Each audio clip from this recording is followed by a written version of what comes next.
Shalom, querido seguidor do nosso canal Na Pegada de Yeshua. Esse é um dos vídeos alegres que nós queremos ter prazer de comunicar, porque diz respeito a um perfil do cumprimento de uma profecia, uma parcela de uma profecia cumprida. Porque uma das frases que mais nós repetimos aqui nesse canal é essa, que profecia boa é aquela que se cumpre. E há poucos dias atrás aconteceu um cumprimento de profecia muito sério, um alinhamento profético no programa da Fátima Bernardes, chamado O Encontro, né? Encontro é esse programa que tem um perfil bem diplomático, bem político, e então ela estava alegremente divulgando que agora teria um novo quadro no programa, que o quadro ia evidenciar as hashtags mais bombadas, mais viralizadas. Então, de repente, quando ela dá o comando para abrir no painel de LED as hashtags, o que é que acontece? Aparecem 3 hashtags. Globo lixo, Globosta e morte a Globo. Ela fica parada, ela fica perplexa, não sabe o que fazer e o mico se estabelece. Mas será que foi apenas mico?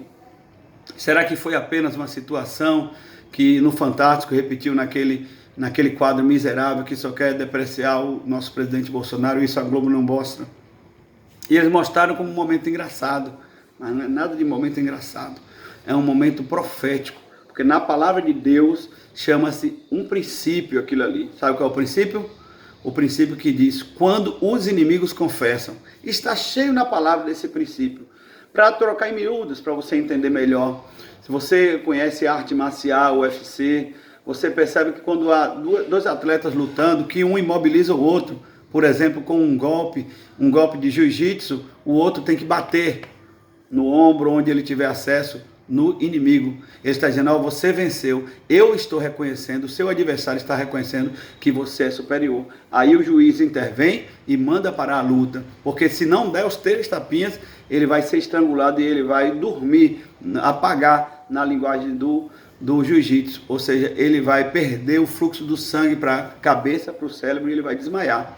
Então, ele tem que bater e reconhecer que ele está sendo derrotado. É um princípio da palavra.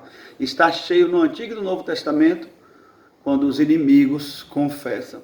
A palavra do Senhor logo vai nos mostrar um desses princípios ali no livro de Juízes, na saga de Gideão. Gideão foi um homem tremendo, um homem de Deus, levantado para ser um libertador de Israel. Gideão era um homem indignado, um homem profético tremendo, não é? E a palavra do Senhor diz que Deus falou com ele que ele ia vencer o inimigo, os midianitas, e ele era um homem duvidoso, mesmo sendo um homem de Deus. Então ele pediu provas a Deus, e Deus deu prova a ele. De que maneira? A prova que Deus deu foi justamente através desse princípio, fazendo o inimigo confessar. Assim Gideão foi despertado no meio da madrugada por Deus, e Deus deu um comando, vai lá no acampamento do inimigo, fica sentado atrás de uma moita, escondido, e fica só ouvindo o que vai acontecer. Gideão obedeceu, ficou sentado ali atrás da moita. De repente, ele estava perto dos vigias no acampamento inimigo. E aí é a permuta de vigia para vigia. Um está acordando para tomar conta, vencer o posto do outro, e o outro vai descansar. E Gideão escuta exatamente o diálogo deles dois. O que acordou? Disse, eu tive um sonho terrível. Eu tive um sonho que um grande pão tostado vinha rolando da colina e dava contra o nosso acampamento, na barraca do nosso líder, do nosso capitão, e nosso exército era vencido. Na mesma hora o Espírito de Deus encheu o outro vigia, e o outro vigia discerniu o sonho, dizendo, este sonho não é outro, senão Gideão, que vai se levantar contra nós e vai vencer o nosso exército. Nessa mesma hora, Gideão prostrou e adorou atrás da moita, adorando ao Senhor. Sabe por quê? Porque Gideão entendeu o princípio de quando os próprios inimigos declaram a sua derrota. É tremendo, é o nível mais alto de vitória. E Deus faz isso para o nome dele ser glorificado. Nós vemos também em outras passagens bíblicas que são tremendas, quando os inimigos confessam. A palavra do Senhor diz que no momento de insurreição do filho de Davi, Absalão, se levanta contra o pai. Davi tem que ser levado às carreiras para não ser assim surpreendido pelo próprio filho. E Davi vai saindo assim pela colina, se levanta um homem de Benjamim chamado Simei. É tremenda essa passagem no livro de Reis. E ele tinha raiva de Davi, chamando Davi de filho de Belial, que é um demônio, levantando poeira e dando pedradas em Davi, e afrontando o rei. Ele tinha raiva porque ele era da tribo de Benjamim e Davi tomou o posto de Saul, que era benjamita.